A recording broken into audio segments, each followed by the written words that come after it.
All right, we'll start. Sound check, good?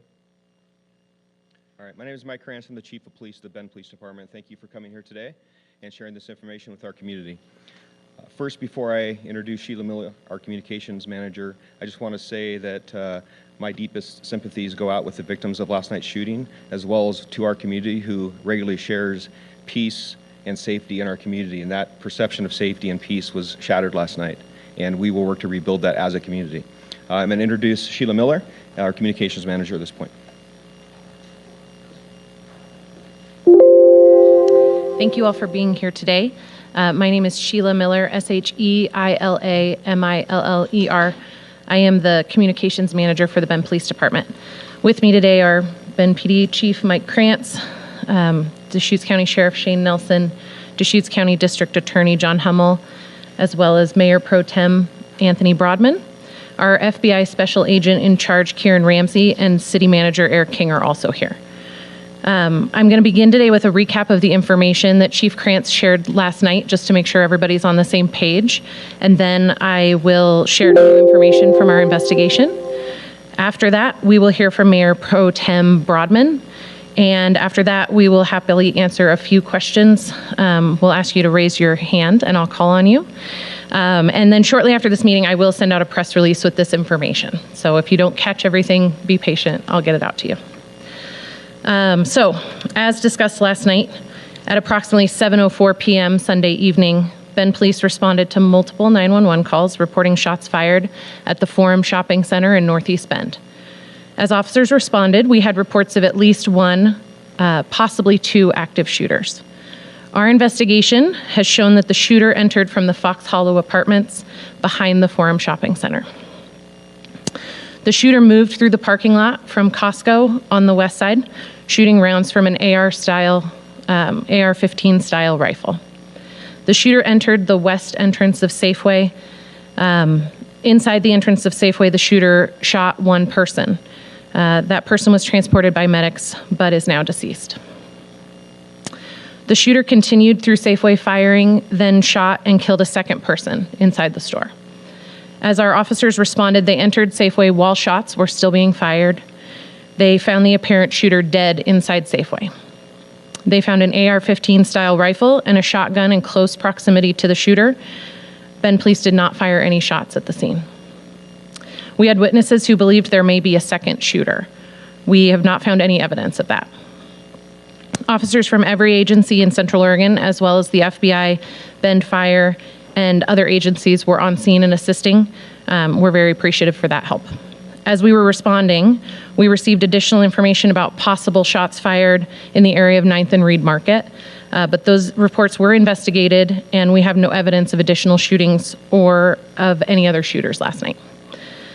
So here's some updated information I'd like to share with you, some new information. First of all, we've identified the two victims and their next of kin have been notified. The first victim, who was shot near the entrance to the store, has been identified as a customer, Glenn Edward Bennett, an 84-year-old Bend resident. Our officers, as well as medics from Bend Fire and Rescue, attempted to perform life-saving measures at the scene. That person was transported but did not survive his injuries.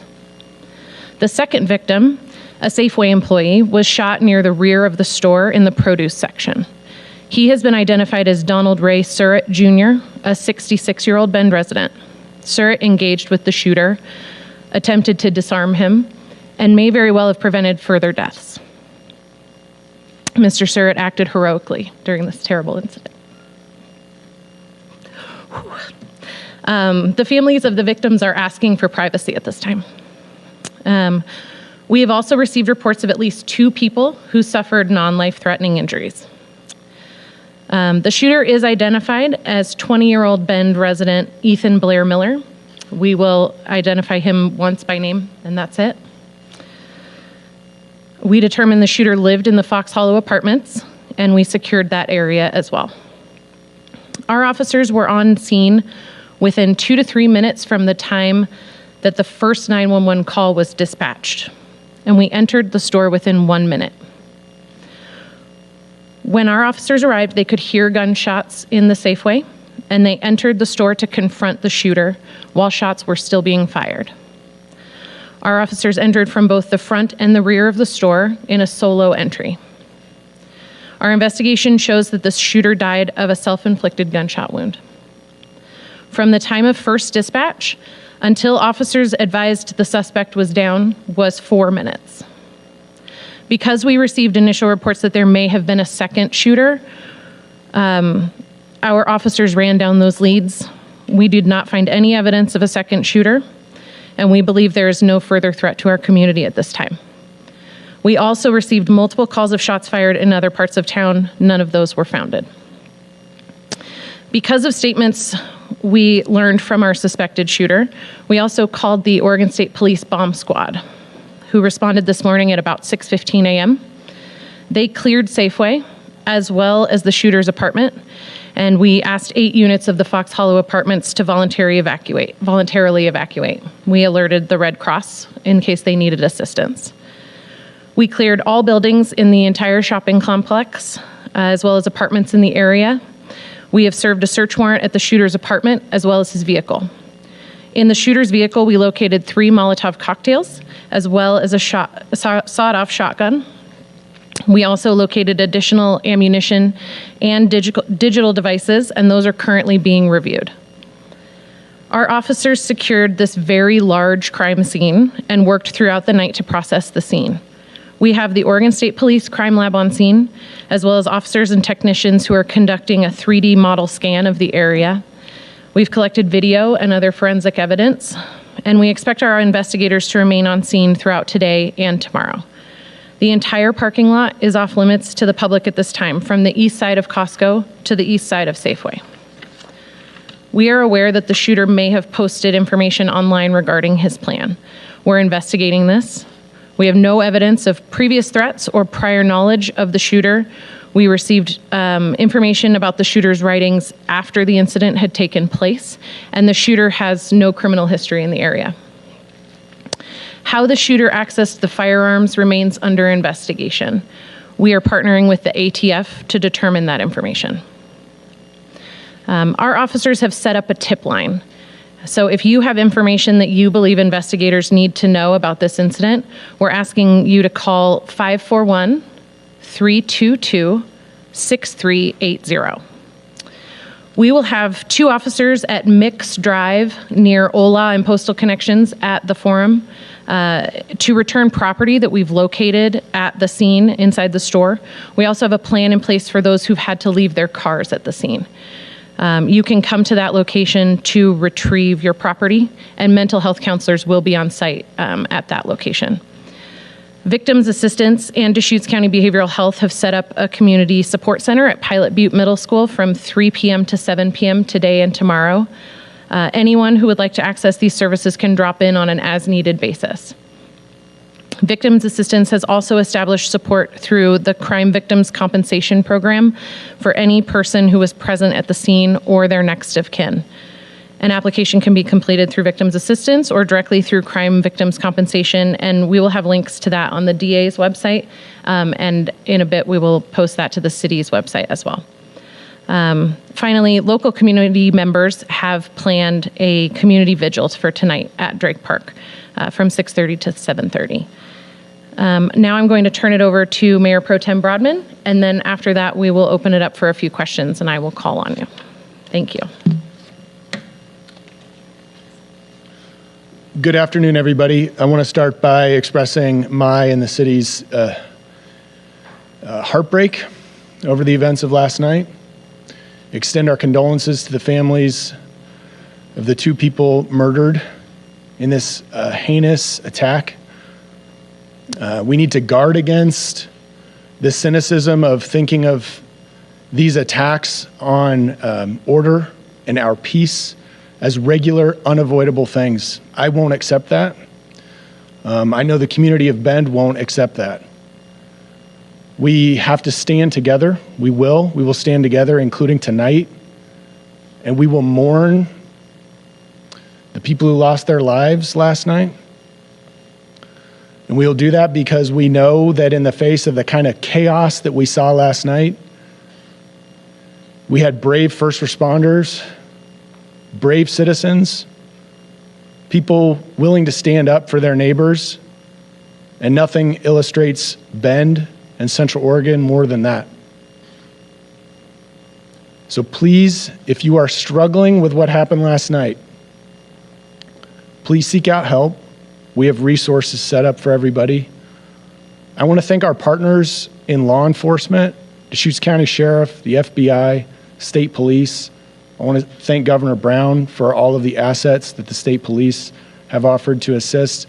And most of all, thank the Bend Police Department and our first responders, Bend Fire and Rescue, local medical professionals who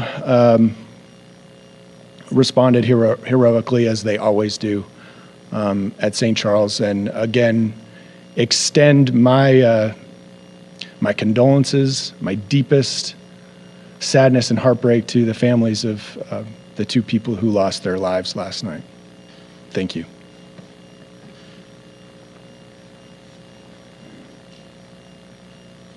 Okay, we have time for some questions. If you would raise your hands and not shout them out, I would really appreciate it. So I'll start with the bulletin. And you can either repeat the question or I can give this to her. Is there any evidence of apparent motive at this time? The question is there any evidence of an apparent motive at this time? And I'm going to hand that to you.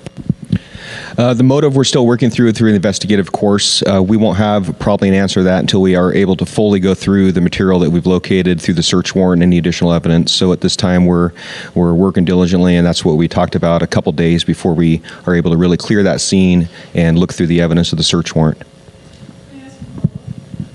Let me go ahead and get some other people first. OPB.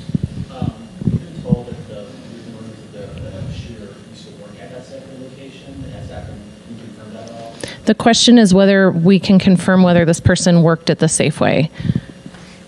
I should just hold this.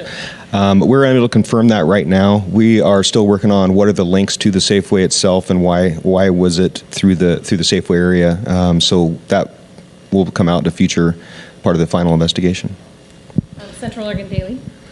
Describe the SWAT activity in some detail at the apartment complex, the Fox Hollow apartment complex.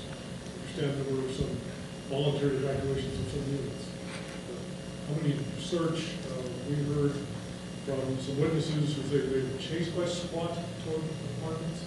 Can you detail the situation? Yeah, the question is, can we detail any information about what our CERT team or SWAT team or officers' actions took place at the Fox Hollow Apartments behind the Safeway complex? As we mentioned, the Fox Hollow Apartments were connected to this by our shooter lived in that area. We have serged a search warrant in one of the apartments where he lived. There was information early on that as the shooter left the apartment, that's when the shots began. And so that area has evidence. It required us to lock down that area for the search warrant. However, during that process is when we discovered the potential of explosives, and we requested the assistance from Oregon State Police Explosive Disposal Unit before our officers or anyone went in to conduct the search warrant. During that time, we asked an 8-unit complex to evacuate for their safety, and I'm not familiar with any information about anyone being chased. Heather. Can you confirm his connection to Mountain View High School and that might have been his original target? I think at this point I don't have the information directly connection to Mountain View High School, but what information is out there on the internet that I think a lot of people have referred to or have seen is earlier plans of some sort of attack at Mountain View High School. And that was on the internet, and we haven't really connected that yet as far as his connection. Okay, to you. So was that part of a manifesto that he had posted online, or what was in what he had posted online? The question is, was that part of a manifesto or something he'd posted online? At this point, I'm not ready to say that was directly connected with the manifesto or anything he posted online. We have that information. A lot of people have sent us follow-up information about what has been posted on social media or other outlets, and our investigators will sift through that information and make those connections if it's truly connected, and ensure that we have accurate information before we put that out. Yes, sir. Is there any indication on the legality of the gun sales? The question is what the legality of the gun sales is. We're currently working with ATF to determine what the status of those guns are.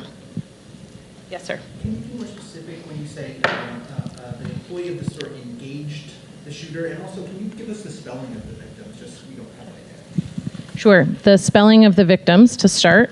Glenn, Glenn, Edward, common spelling, Bennett, Bennett, 84-year-old Bend resident. He was the person who was shot near the front of the store. And the second victim is Donald, standard spelling, Ray, R-A-Y, Surratt, S-U-R-R-E-T-T, Jr., 66-year-old Bend resident. This is the Safeway employee who engaged with the shooter, which is to say he attempted to disarm the shooter and attacked this person. And we believe he prevented further deaths, that in addition to the quick police response. That But he those. did not have a firearm himself. It sounds like it was a physical altercation. Is that correct? That's correct. Yes, ma'am. How many people were in the Safeway at the time, and how many were assisted by the employees? That is an excellent question. The question was how many people were in the store at the time and were assisted by employees. Do you have that information? I do not have that information at this point exactly how many people were there. There was a lot of people coming out of the store. That's a busy area, as we all know, with a lot of shopping areas there, a lot of stores. It was a very busy parking lot at the time, 7 o'clock on a Sunday night. But I don't have the exact numbers of how many people were inside the store. I know a lot of witnesses from inside the store and in the area were sheltering in place in other stores in the area, and our investigators spoke with witnesses as throughout the night. But that I can't tell you right now as well. I don't have that exact information. Bola.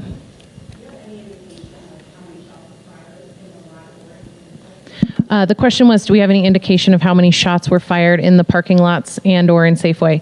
As I mentioned, it's a very large scene and our officers are still collecting evidence, so I don't have that number at this time. I will try to get that and include it in a press release. Yes, sir. I just want to clarify one thing about the items you recovered. You said Molotov cocktails, ammunition, and shotgun digital devices. Where did that happen? Is that in the Safeway apartment? The question was, where was the additional evidence recovered from? My understanding is the Molotov cocktails and the sawed-off shotgun were found in the suspect's vehicle, and the digital devices and ammo were found in the apartment. I have time for 2 more questions. Yes? Can you confirm that the online messages that were referring to it was under a handle Wrath? The question is whether the messages from the suspected shooter were from a particular handle, Wrath of Man 22. At this point, I don't have that information to confirm. We're still conducting an investigation on the digital side of this. Okay, and last question. How long did the shooting last in total from the beginning of the Safeway up until the end? And where was the alleged shooter found dead? So, Was it in the produce section? so the question is, how long did the incident last inside of Safeway, and where was the shooter found? Our first calls from 911 and our dispatches came through at 7:04 p.m. The shooter was found deceased in the produce section at 7:08 p.m. Thank you guys so much for being here. I will send out a press release. You can reach me if you have any other questions.